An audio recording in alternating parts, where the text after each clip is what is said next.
Studio One News. Follow for latest updates. Link in description.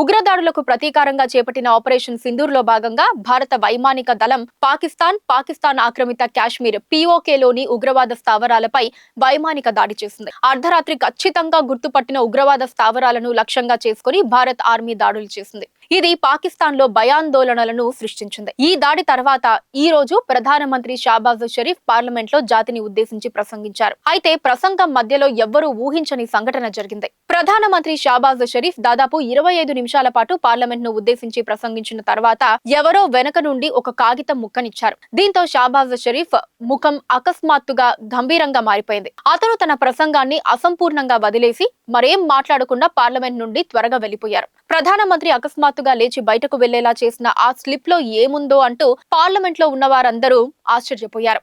Islamabad లో జరిగిన ఒక అమరవీరుడి అంత్యక్రియలకు తాను అసీం మునీర్ హాజరు కావాల్సి వచ్చిందని షాబాజ్ షరీఫ్ స్వయంగా పార్లమెంట్ లో చెప్పారు. అయితే ఆ స్లిప్ లో ఏం రాసి ఉందో స్పష్టంగా చెప్పలేకపోయారు. ఈ స్లిప్ కారణంగా ఆయన పార్లమెంట్ ను మధ్యలో వదిలి వెళ్లాల్సి వచ్చింది. పార్లమెంట్ లో జరిగిన ఈ దృశ్యం ఎవ్వరూ ఊహించనిది. అంతేకాదు పార్లమెంట్ లో ఉన్న చాలా మంది ఎంపీలు, అధికారులలో భయాందోళనలను సృష్టించింది. షాబాజ్ తన ప్రసంగంలో ఏం చెప్పారంటే, భారతదేశం వైమానిక దాడి చేసినప్పుడు తాను తుర్కియే పర్యటనలో ఉన్నానని కూడా ఆయన అన్నారు. భారతదేశం తీసుకున్న ఈ చర్య వల్ల పాకిస్తాన్ లోని పంజాబ్, ఆజాద్ జమ్మూ కాశ్మీర్లలో సాధారణ పౌరులు మరణించారని షరీఫ్ పేర్కొన్నారు. ఈ దాడిలో మహిళలు, పురుషులు, పిల్లలు మరణించారు. తాను దాడిలో మరణించిన వారి ఆత్మశాంతి కోసం ప్రార్థిస్తున్నా అని ఆయన అన్నారు.